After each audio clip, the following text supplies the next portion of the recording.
하나님, 이 시간 하나님의 전에 나와 예배합니다. 또 각자의 처소에서 주님을 예배합니다. 우리 개인에게 찾아와 주시고 우리의 삶과 우리의 마음을 만져 주시옵소서. 주님께 영광 돌리는 예배의 모든 순서들 되기를 간절히 소망합니다. 감사드리며 살아계신 예수님의 이름으로 기도합니다. 아멘. 네, 반갑습니다. 오랜만에 진짜 대면 예배로 드리는데요. 저희가 몇 주 동안, 두 달 동안이죠. 두 달 동안 저는 지 목사님께 설교를 하고 지 목사님 저에게 설교를 하시고 되게 은혜가 있었는데, 오늘 이렇게 대면을 함께 드리니까 감회가 너무 새롭습니다. 사랑하는 청년 여러분, 우리 스스로에게 먼저 질문을 좀 해보기 원할 때에 나는 누구에게 빚진 삶을 살고 있습니까? 세상은 계속해서 이야기하기를 누구에게 빚지지 말고 나 중심으로 살아가고, 더 나아가서 빚진 마음으로 사는 것을 뛰어넘어서 소위 채권자 마인드로 살아가라라고 우리에게 계속해서 이야기하고 속삭이지만요, 다시금 하나님을 주인으로 모시고 하나님의 자녀된 우리들은 하나님을 향하여서 또 세상을 향하여서 소위 빚진 마음을 회복하는 우리의 삶이 되기를 간절히 소망합니다. 그런데 사실 저희가 주변 분들을 좀 떠올리시면서 누구에게 빚졌고 누구에 빚졌고 이러한 좀 삶의 진단하는 것도 너무나도 중요하지만, 오늘 말씀을 통하여서는 저희가 예배로 모인 이 시간만큼은 하나님을 향한 빚진 마음이 남김없이 회복되는 예배의 시간 되기를 간절히 소망합니다. 그래서 저희가 그 마태복음 18장 말씀을 함께 읽었는데, 본문에 빚진 한 사람이 등장하고 있습니다. 그래서 오늘 그 주인공의 이름이 성경에는 등장하고 있지 않는데, 제가 그 말씀을 좀 준비하면서 이 마태복음 18장에 빚진 사람의 이름을 배짱이라고 한번 네이밍을 해보았습니다. 이렇게 말씀을 보니까 배짱이 장난이 아니에요. 그래서 제가 묵상을 하면서 이 사람은 배짱이다라고 혼자 이름을 지어보았습니다. 내용을 아시는 분들도 계실 텐데 내용을 설명하면 이렇습니다. 이 배짱이가 한 나라의 왕에게 빚을 졌는데 얼마를 줬습니까? 1만 달란트의 빚을 졌다라고 기록을 하고 있는데, 1만 달란트는 굳이 이제 시세로 좀 환산을 해보면은 우리나라 돈으로 지금 2020년으로 생각했을 때 한 10조 정도 되는 돈으로 생각할 수 있습니다. 뭐 1억이나 100억도 아니고요, 10조 정도의 돈을 오늘 본문 말씀이 소개하는 1만 달란트다라고 이야기를 합니다. 사실은 오늘 성경에서 이야기하는 이 1만 달란트의 개념은 갚을 수 없는 돈이다라는 것을 표현하기 위해서 소개한 그러한 어떤 단위이기도 합니다. 어찌되었든 1만 달란트를 빚지고요, 우리 돈으로 한 10조 원을 빚졌다라는 이 배짱의 삶인데, 이 임금님이 이 1만 달란트 빚진 사람을 이렇게 마주하고 하는 그 장면이 오늘 말씀 가운데 등장을 하는데, 어떻습니까? 한 개인이 1만 달란트 10조 원을 갚을 수 있습니까? 갚을 수 없죠. 그런데 임금이 이 배짱이에게 명하기를 자신의 몸과 혹은 아내와 자식들과 모든 소유를 팔아서 1만 달란트를 갚을 것을 명합니다. 그랬더니 26절에 이 배짱이의 반응이 기록되어져 있는데요, 26절 말씀을 보니까 그 종이 엎드려 절하며 이르되 내게 참으소서, 어떻게든 다 갚으리이다 라고 사정을 합니다. 자신과 가정을 해하지 않고 수단과 방법을 가리지 않고 열심을 다해서 갚겠다는 간곡한 호소를 한 것이죠. 그랬더니 임금이 무엇이라고 말합니까? 오늘 이 말씀이 굉장히 중요한데, 27절에 1만 달란트를 꾸어준 임금이 이렇게 고백합니다. 화면을 보시면 함께 27절 말씀 읽어보도록 하겠습니다. 시작. 그 종의 주인이 불쌍히 여겨 놓아 보내며 아멘. 네, 대박 사건입니다. 대박 사건이 일어났는데 은혜가 너무나도 넘쳐나는 이 임금이 어떻게 하였습니까? 1만 달란트 빚진 이 배짱이를 불쌍히 여겨서 놓아주고 빚을 탕감해 주었습니다. 다시금 1만 달란트는 10조 원이라고 이야기를 하였는데, 자신의 힘으로 도저히 갚을 수 없는 큰 빚을 탕감해 준 것입니다. 그런데 좀 재밌는 것은 임금이 1만 달란트를 탕감해 준 그 뒤의 내용이 굉장히 흥미로운데요. 무엇입니까? 은혜를 경험한 1만 달란트를 탕감받은 배짱이가 길에 나가서 자신에게 100데나리온 빚진 자를 붙잡고 멱살을 잡고 돈을 갚으라고 협박을 합니다. 1만 달란트를 탕감받았는데 100데나리온을 이렇게 빚진 자신의 지인에게 찾아가서 갚을 것을 협박하는 것이죠.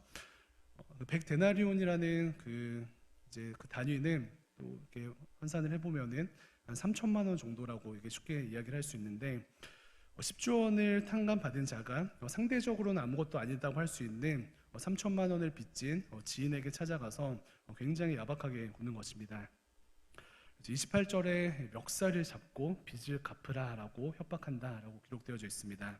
선을 넘는 것이죠. 그래서 여기까지 정리하면 어떻습니까? 1만 달란트 10조 원을 빚진 벳장이가 은혜를 입어서 탕감을 받았는데 자신은 자신에게 100데나리온밖에 빚지지 않은 그 사람을 용서하지 않은 그런 상황 가운데 있습니다. 그래서 오늘 저희가 빚진 마음이라는 이 주제로 말씀을 나눌 텐데 말씀을 통하여서 두 가지를 좀 기억하고 우리가 우리 삶으로 돌아갔으면 좋겠습니다. 먼저는 저희가 이 말씀을 묵상하면서 청년들 말로 불편함을 느끼게 되는데요. 질문을 한 가지 할 때에 무엇이 이 1만 달란트 빚진 벳장이를 이렇게 완악한 자로 만들었는가 먼저 생각해보고 그 다음에는 빚진 마음을 제대로 가진 사람이 그렇다면 마땅히 가져야 할 삶의 모습은 무엇인가 이 두 가지를 좀 함께 살펴보고 은혜를 나누었으면 좋겠습니다.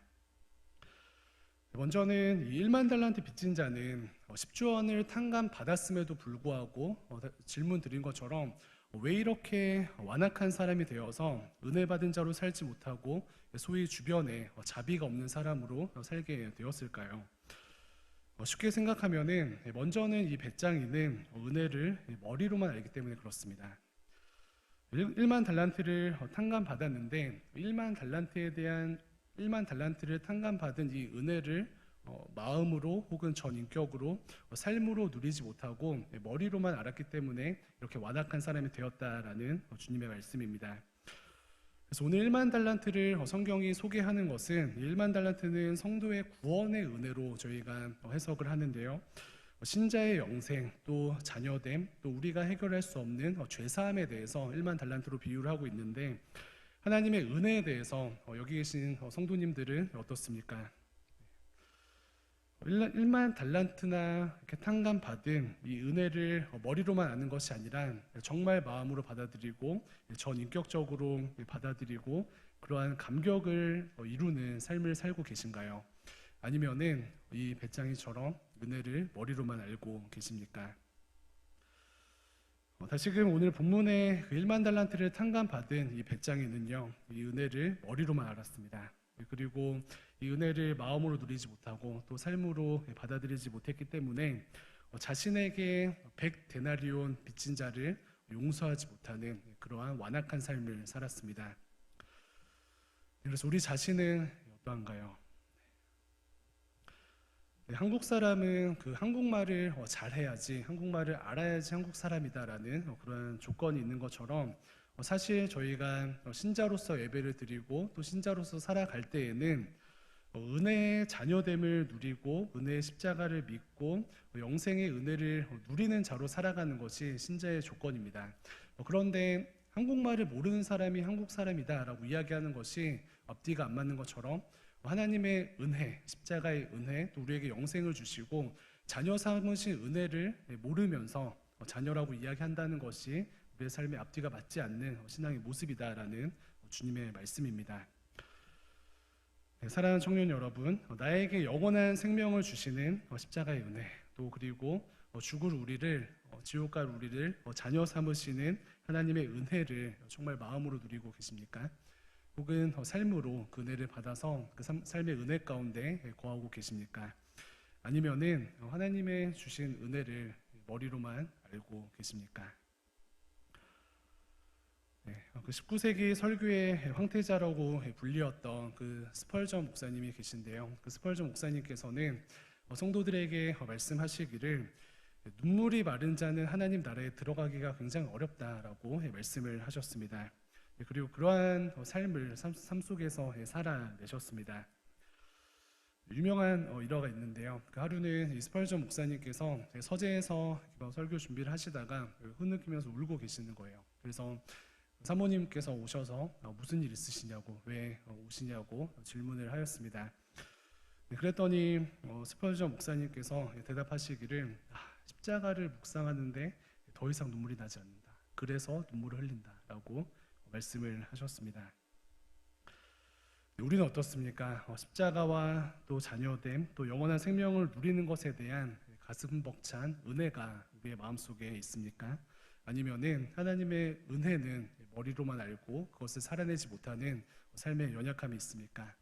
하나님께서 우리의 삶 가운데 베풀어 주신 그 은혜에 대해서 정말 직면하고 그 은혜를 삶으로 누리는 모든 성도님들 또 청년분들 되시기를 주님의 이름으로 축원을 드립니다.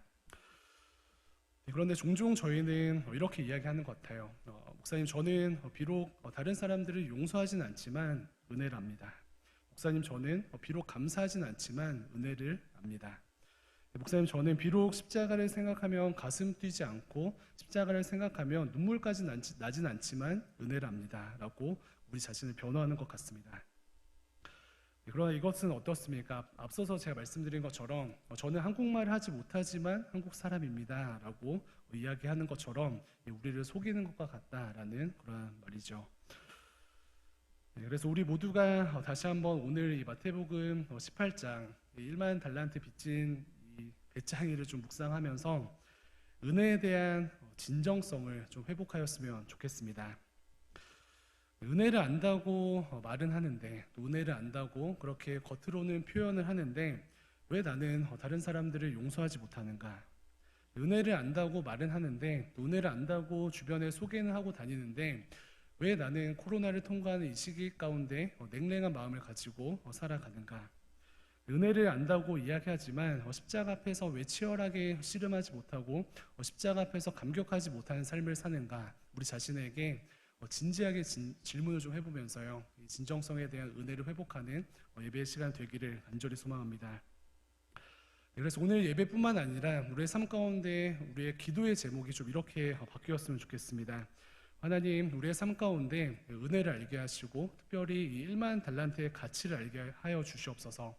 십자가의 가치를 알게 하여 주시고 또 나의 죄에 대한 심각성을 알게 하시고 죄사함이 얼마나 큰 하나님의 은혜인가, 그 은혜 가운데 거하는 우리의 삶이 되게 하여 주시옵소서. 이렇게 우리의 기도의 제목이 바뀌어서 하나님께서 기뻐하시는 은혜의 홍수 가운데 거하는 모든 청년분들 되시기를 주님의 이름으로 축원을 드립니다. 은혜를 머리로 하는 것은 어떠한 삶을 이렇게 살게 합니까? 은혜를 머리로 알게 하는 것은 오늘 본문 말씀에서 보는 것처럼 배짱이, 이 사람이 사실 괴물이 되어 있어요. 1만 달란트를 탕감받았는데 그것에 반응하지 못하고 100데나리온 빚진 자를 소위 쥐잡듯이 잡는 삶을 살아가는 것은 은혜 모르는 삶으로 괴물이 되어버린 그런 삶이라고 할 수 있습니다. 그래서 저희도 우리 자신을 좀 돌아보면서 하나님, 제가 은혜 없는 자가 은혜를 모르는 자가 되지 않기를 원합니다. 그래야 하면서 하나님의 그 은혜 가운데 정말 그 은혜를 머리에서 아는 것부터 시작하여서 우리 삶 전체로 은혜를 누리는 삶을 살게 하여 주시옵소서라고 고백하며 기도하는 우리의 삶이 되기를 간절히 소망합니다. 지식이 그 머리에서 가슴까지 가는데 30년이 걸린다라는 권사님들의 말씀이 있습니다. 그런데 하나님 어떤 분이십니까? 30년을 30분으로도 단축하실 수 있는 줄로 믿습니다. 그래서 저희가 머리로만 신앙생활 하는 것을 예배의 시간을 통과하면서 가슴으로 끌어안게 될 때에 여기 계신 청년분들은 장담하건대 이제 50살, 60살 이상의 신앙의 연륜을 갖게 되실 줄로 믿습니다. 저도 마찬가지죠. 하나님의 은혜를 머리로 아는 것에서 그치지 아니하고 마음으로 그 은혜를 끌어당겨서 은혜 가운데 거하게 될 때에 지금 이제 담임 목사님께서 은퇴하실 나이가 되셨는데 그 정도의 사역의 경륜을 갖게 될 것이라고 생각이 되어집니다. 그래서 다시 한번 머리에서 여전히 머물고 있는 이 은혜 가운데 저희가 좀 치열하게 반응하여서요, 이 은혜가 우리 가슴으로 내려오고 또 우리의 삶이 되기를 간절히 또 간구하고 소망하고 그 삶을 살아내는 모든 성도님들 되시기를 축원드립니다. 네, 그래서 배짱이가 이렇게 완악하였던 이유 첫 번째는 무엇입니까? 은혜를 머리로만 알았기 때문에 그렇고요. 또 배짱이가 완악한 이유 두 번째는요, 바로 남아있는 자기의 의 때문에 그렇습니다.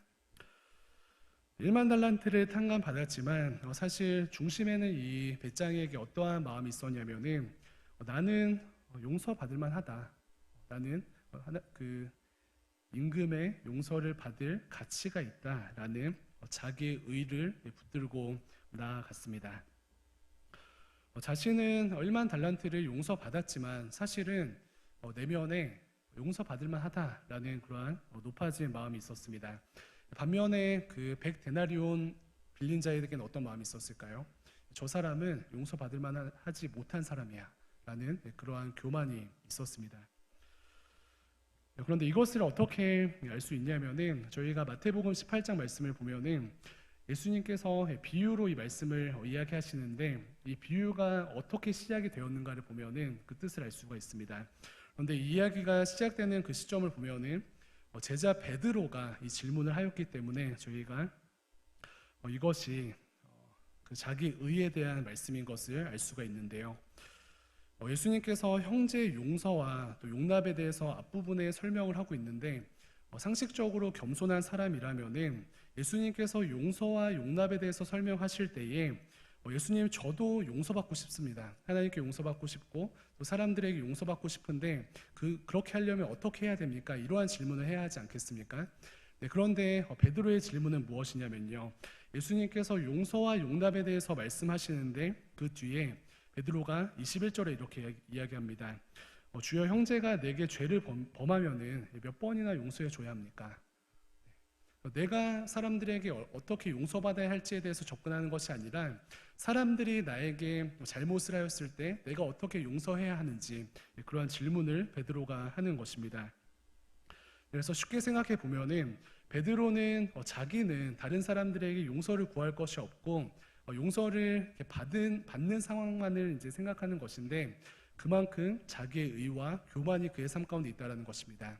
그래서 예수님께서 용서와 용납에 대해서 설명하실 때에 두 손 들고 예수님 나에게 용서가 필요하고 용납이 필요하여서 그 비결을 알고 싶습니다 라는 이야기 대신 다른 사람들의 용서와 용납에 대해서 진단하는 것을 볼 때에 베드로가 굉장한 자기 의와 또 교만을 가지고 예수님께 질문하였다라는 것을 저희는 발견할 수가 있습니다. 본문의 배짱이와 연결되는 자기 의라고 할 수 있습니다. 본문의 배짱이와 연결되는 교만이라고 할 수가 있습니다. 그래서 자기 의가 가득한 그러한 베드로의 모습을 또 베드로의 질문을 화두로 잡으셔서 예수님께서 오늘 본문 말씀을 소개해 주시는 것이죠. 그렇기 때문에 어찌 보면은 세상 사람들의 자기 의와 혹은 교만에 대해서 저격한 주님의 말씀이라고 할 수가 있습니다. 그래서 베드로를 계속해서 생각해 볼 때에 베드로가 자기 의를 가지고 신앙생활하고 또 교만한 마음을 가지고 신앙생활 하였다라는 것은 오늘 본 18장뿐만 아니라 앞에 16장에서도 저희가 그것을 발견할 수 있는데 예수님과의 대화 속에서 먼저는 이 베드로는 처음에는 칭찬을 받습니다. 신앙 고백 가운데 마태복음 16장 16절에 엄청난 고백을 하죠. 주는 그리스도시요 살아계신 하나님의 아들이시니이다. 이 고백을 하면서 예수님께서 엄청난 칭찬을 하셔요. 야 베드로야 너의 고백이 너무나도 위대하여서 이 고백 위에 교회를 세우겠다라는 주님의 칭찬이 있습니다. 그런데 사실은 베드로의 마음 깊은 곳에 무엇이 있었냐면은 다시 한번 자기 의와 교만이 있었습니다. 그렇기 때문에 예수님께서 이 고백 위에 교회를 세우겠다 말씀하셨지만 얼마 지나지 않아서 자기의 의가 드러나서 뭐라고 하냐면요. 예수님 십자가 지신다고 말씀하시는데 십자가 지실 수가 없습니다. 그것은 절대 일어나서 안 됩니다 라고 자신의 뜻으로 예수님을 가로막습니다. 예수님 뭐라고 말씀하시나요? 갑자기 베드로 칭찬하시다가 갑자기 돌변하셔서 마귀 새끼야 떠나가라 이렇게 정죄를 하시죠. 그리고 베드로의 이 태도를 또 저격하셔서 말씀하신 것이 누구든지 나를 따르려거든 자기를 부인하고 자기의 십자가를 지고 나를 따라야 한다라고 혼내시는 것이죠. 근데 이것을 무엇을 의미합니까? 베드로 너가 교만하다. 너의 의를 붙들고 살아가고 있다라는 주님의 말씀입니다. 그래서 이러한 베드로의 자기를 드러내는 태도와 혹은 자기 의를 붙드는 삶과 또 교만한 삶의 태도를 저격하여서 오늘 본문 내용을 하나님께서 예수님께서 말씀하신 것이죠. 네, 그래서 벳장이로 다시 한번 돌아와서 벳장이가 왜 10조를 1만 달란트를 탕감받고도 3천만 원, 100데나리온을 용서하지 못하는가? 그 중심에는 나는 1만 달란트를 탕감받을 자격 있는 자이다. 자기의 의를 붙들었기 때문에 이러한 완악한 삶을 살게 되었습니다. 1만 달란트를 탕감받은 것이 주인의 은혜이거나 나의 자격 없음이 아니라 내가 그럴 만한 자격이 있기 때문에 나는 탕감받은 것이고, 그렇기 때문에 나는 다른 사람들에게 완악하게 행해도 된다라는 그런 교만한 태도입니다. 사랑하는 청년 여러분, 저희가 오늘 말씀을 통하여서도 그렇고 저도 그렇고 저희의 삶이 은혜로 가득 찬 삶이 되기를 간절히 소망하는데요. 그러기 위해서는 우리가 먼저는 우리 스스로의 의로움과 혹은 우리의 교만을 내려놓아야 할 줄로 믿습니다. 그래서 이렇게 회개하는 가운데 이러한 기도가 좀 터져 나왔으면 좋겠어요. 하나님, 교만하고 자기 의를 내세우는 우리 자신과 우리 삶을 불쌍히 여겨 주시옵소서. 하나님, 교만하고 자기의 의를 내세우는 이준희 목사를 불쌍히 여겨 주시옵소서. 하나님, 교만하고 자기 의를 드러내는 한국교회를 주님 불쌍히 여겨 주시고, 또 교만하고 자기 의를 드러내는 대강교회를 주님, 혹은 청년부를, 혹은 우리 자신을 주님 불쌍히 여겨 주셔서 이 시간 하나님의 십자가만을, 혹은 하나님의 구원의 은혜만을 자랑하는 우리의 삶이 되게 하여 주시옵소서. 이러한 은혜를 간구하는 엎드린 기도가 우리의 삶 가운데 회복되기를 주님의 이름으로 축원을 드립니다. 네, 그런데 우리가 이처럼 이렇게 겸손하고 또 엎드려서 기도하는 삶을 살기를 원하는데 팁을 한 가지 드리면요, 이러한 삶을 살게 됐을 때 얻는 유익은 하나님께서 저희를 너무나도 사랑하셔서 가끔씩 주시는 어떤 징계를 피할 수가 있습니다. 어떨 때 그것이 가능합니까? 먼저 엎드려서 하나님의 의만을 자랑하고 또 하나님의 은혜만을 자랑하는 삶을 살아갈 때에 하나님께서 가끔 우리에게 주시는 이 사랑의 징계를 피할 수 있다라는 주님의 말씀입니다. 예수님께서 그 베드로를 엄청 사랑하셨죠. 그렇기 때문에 예수님께서 십자가에 못 박히시기 전까지의 베드로의 삶을 보면은 굉장히 오늘 본문에서 소개한 것처럼 어찌 보면 자기 의를 붙들고 살아가고 또 교만한 삶을 살아가게 되는데, 예수님께서 베드로를 버리지 않으셨다라는 것은 베드로에게 고난을 허락하셔서 낮추시는 작업을 하셨기 때문에 그렇습니다. 베드로가 예수님을 향하여서 예수님 십자가도 지시면 안 됩니다. 그리고 나는 예수님을 떠나지 않습니다라고 자기의 의를 붙들고 호언장담하였던 베드로가 어떻게 됩니까? 닭이 3번 울기 전에 예수님을 여종 앞에서 부인합니다. 무엇입니까? 고난을 통하여서 철저하게 낮아지고 자기의 의를 내려놓고 하나님만을 붙드는 은혜를 자랑하는 삶을 살게 된 것입니다. 네, 그래서요, 하나님께서 우리를 사랑하신다면은, 우리 안에 교만이 있거나 혹은 자기의 의를 붙들고 나아가는 삶이 있다면은 하나님께서 우리를 사랑으로 붙들어 주셔서 사랑의 고난으로 낮추시는데, 그것을 피할 수 있는 비결은 먼저 엎드리는 것입니다. 먼저 엎드려서 그리스도의 은혜만을 자랑하고 먼저 엎드려서 나는 자랑할 것이 없사오니 하나님 우리의 삶을 붙잡아 주시고 나의 삶을 통하여서 역사하여 주시옵소서, 이러한 믿음의 고백을 하는 것이 승리하는 비결인 줄로 믿습니다. 그래서 시편 말씀을 보면은 시편 101편 5절 말씀에 이러한 말씀이 기록되어져 있습니다. 눈이 높고 마음이 교만한 자를 하나님께서 용납하지 아니하신다라는 말씀이 있습니다. 눈이 높고 교만한 자를 하나님께서 용납하지 아니하신다. 사랑하는 청년 여러분, 자기의 의와 예수님을 자랑하지 않고 하나님을 높이지 않고 자기 의를 드러내거나 교만한 삶을 살아가는 것은 하나님의 원수가 되는 줄로 믿습니다. 자기 의를 드러내고 교만한 것은요, 하나님의 원수가 되고 또 더 나아가서는 마귀의 먹이가 됩니다. 그래서 저는 이러한 표현을 자주 쓰는데요, 이렇게 마귀가 저희를 공격하려고 이제 호시탐탐 노리지 않습니까? 그래서 제가 이렇게 신앙생활을 하고 또 사역을 하다 보니까 마귀가 얼마나 실시간으로 우리를 노리고 있는가 생각을 할 때에 활을 계속 당기고 있는 것 같아요. 언제 쏠까 이제 고민을 하고 있는데, 마귀가 어떤 사람을 공격하는가 보니까 하나님만을 자랑하고 우리를 드러내지 않고 엎드린 사람들은 쏠 수가 없습니다. 왜 그렇습니까? 보이지 않기 때문에 그렇죠. 그런데 엎드려서 십자가만을 자랑하지 않고 우리를 부인하지 않고 내가 높아지고 내가 하나님 자리에 올라서는 순간, 그 순간 사탄 마귀의 타깃이 되는 것이죠. 그래서 사탄 마귀에 당겨진 활이 교만한 자들, 또 자기의 의를 드러내는 자들에게 날아간다라는 그런 이야기입니다. 베드로도 그랬습니다. 내가 누구를 용서해 줄까? 나의 의를 가지고 누구를 용서해 줄까? 베드로가 자기의 의를 가지고 예수님 십자가 안 됩니다. 베드로가 자기의 의를 가지고 저는 예수님 부인 안 합니다. 저의 힘을 가지고 부인하지 않습니다. 이 확신을 가졌을 때 사탄 마귀의 먹이가 되었습니다. 본문의 배짱에도 마찬가지죠. 나는 용서받을 만한 사람, 그렇기 때문에 이것은 당연하고 저 사람은 용서받지 못할 사람, 그렇기 때문에 100데나리온도 용납할 수 없다. 이 마음이 불행의 출발이 되었습니다. 끝을 보면 어떻습니까? 옥살이를 하게 되죠. 이러한 삶의 패턴을 기억하고 겸손 가운데 우리 자신을 낮추는 은혜 가운데 들어가기를 간절히 소망합니다. 여기까지 말씀을 정리를 해보면요, 큰 용서를 받고도 주변을 향하여서 용납하지 못하고 또 사랑을 베풀지 못하는 이 배짱이의 삶의 원인은 먼저는 은혜를 머리로 아는 것, 은혜를 머리로 아는 것이 먼저 문제가 되었었고, 두 번째는 나는 은혜 받을 만하다라는 교만 때문이었습니다. 그렇다면 마지막으로 이 두 가지를 조심하면서 동시에 어떻게 우리는 은혜 받은 자로서 또 빚진 자로서 살아갈 수 있을까요?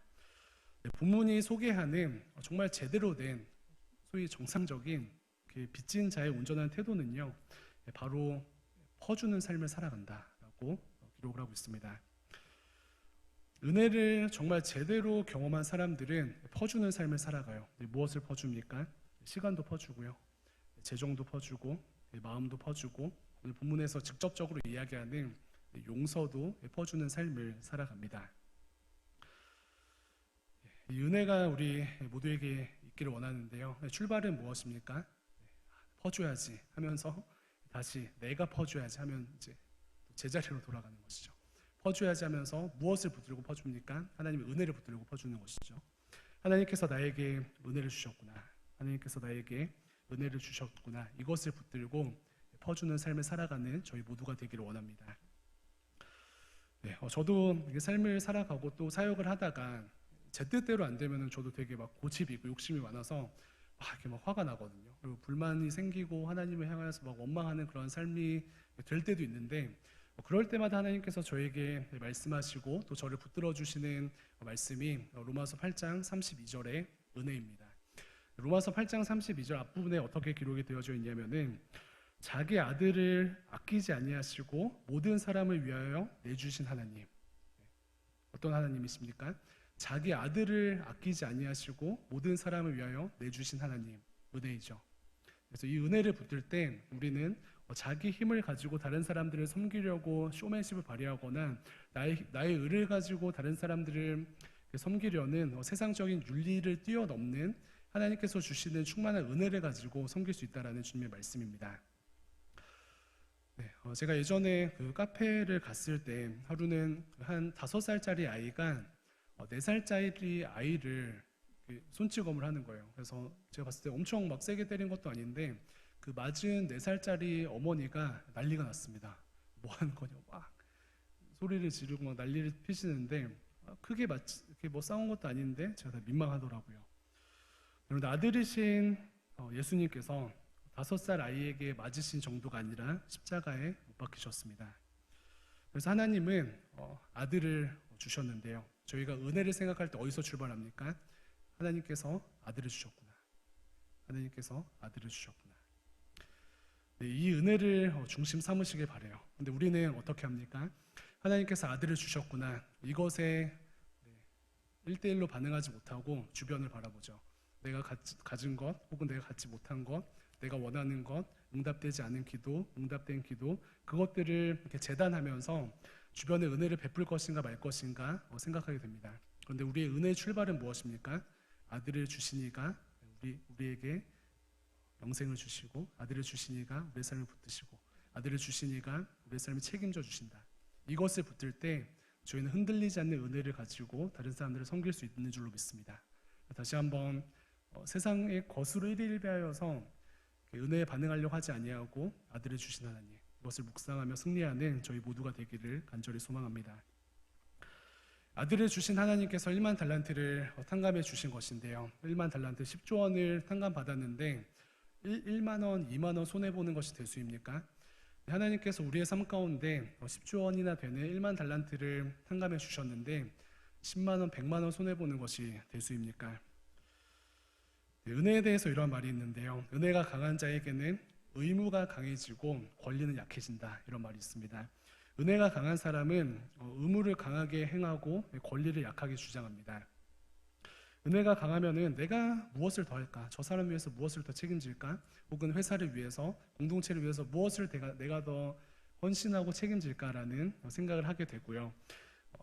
은혜가 강한 자는 가정을 위해서, 저 사람을 위해서 혹은 공동체를 위해서 무엇을 더 포기할까? 이렇게 고민한다라는 그런 말씀입니다. 그래서 이러한 의무를 강하게 하시고 권리를 내려놓는 삶을 청년분들 가정과 또 학교와 일터에서 살아주시기를 주님의 이름으로 축원을 드립니다. 네. 대강교회 사무실 자랑을 좀 마지막으로 해보면요. 대강교회 사무실이 이렇습니다. 뭐 수고할 일 있으면은 막 이렇게 저희가 일을 하다가 수고할 일 있으면은 목사님 5명 다 일어나세요. 내가 하겠다고 먼저 뛰어갑니다. 저도 일어나요. 네. 또 배려할 것이 있으면은 다른 분들도 그렇고 전임 5분이 서로 포기합니다. 또 본인에게 어떠한 경사가 있으면은 경사가 있는 본인이 축하를 받아야 하고 또 대접을 받아야 하는데 경사 있는 사람들마다 본인이 다른 분들에게 심하게 대접합니다. 막 스케일을 보니까 뭐 10만 원, 50만 원 재질하네요. 막 다른 사람들을 섬기는 것에 삶을 살아갑니다. 왜 그렇습니까? 먼저는 개개인이 대강교회에게 은혜가 많아서 그렇고 또 주변 그 교육자분들에게 은혜가 많아서 그렇고 무엇보다 하나님께 은혜가 많으시기 때문에 그렇습니다. 참 감사하죠. 이렇게 은혜가 강하면요 의무는 강해지고 권리는 포기합니다. 네, 말씀 정리하도록 하겠습니다. 사랑하는 청년 여러분, 오늘 빚진 마음이라는 주제를 가지고 말씀을 나눴는데요. 빚진 마음의 회복이 삶 가운데 필요한 이 시대를 저희는 살고 있습니다. 사랑하는 청년 여러분, 나는 누구에게 빚을 졌습니까? 그래서 먼저는 빚진 사람들을 좀 찾아가셔서 감사의 마음을 전해주시기를 부탁을 드립니다.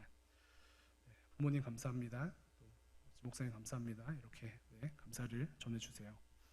누구보다 저희는 누구에게 빚진 자입니까? 아버지 하나님께 빚진 자입니다. 그래서 다른 것이 아닌 하나님에 대한 은혜의 눈물을 좀 회복하기를 소망하는데요. 빚진 마음을 방해하는 두 가지 무엇이죠? 이 배짱이를 보았을 때 빚진 마음을 깨닫게 하고 누리는 것을 방해하는 두 가지. 첫 번째는 은혜를 머리로만 한다. 두 번째는 자기의 남아있는 의를 붙들고 살아간다. 이것을 경계합니다. 이 두 가지를 가지고 치열하게 싸워주시고 그 중심에는 누구를 묵상합니까? 하나님을 묵상하는데 하나님 어떤 분이십니까? 아들을 주신 하나님. 아들을 주신 하나님. 그 하나님을 묵상하고 이번 한 주도 퍼주시기를 부탁을 드립니다. 그래서 내가 가진 재정 혹은 내가 가진 마음 또 내가 가진 시간 또 내가 가진 용서의 특권 이런 것들을 주변에 남김없이 퍼주심으로 말미암아 오늘 본문 말씀에서 경계하는 배짱의 삶이 아닌 하나님께서 기뻐하시는 은혜 받은 자, 은혜 합당한 자로 온전히 살아가시는 모든 청년분들 되시기를 주님의 이름으로 축원드립니다.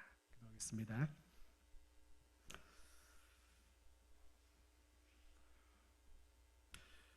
하나님 시간 우리를 자녀 삼으시며 누군가 넘치는 은혜를 베풀어 주심에 감사를 드립니다. 다름 아닌 빚진 마음을 가지고 또 한 주를 살아가며 빚진 마음을 가지고 하나님과 이웃을 온전히 섬기는 우리의 삶이 될 수 있도록 인도하여 주시옵소서. 감사드리며 살아계신 예수님의 이름으로 기도합니다. 아멘.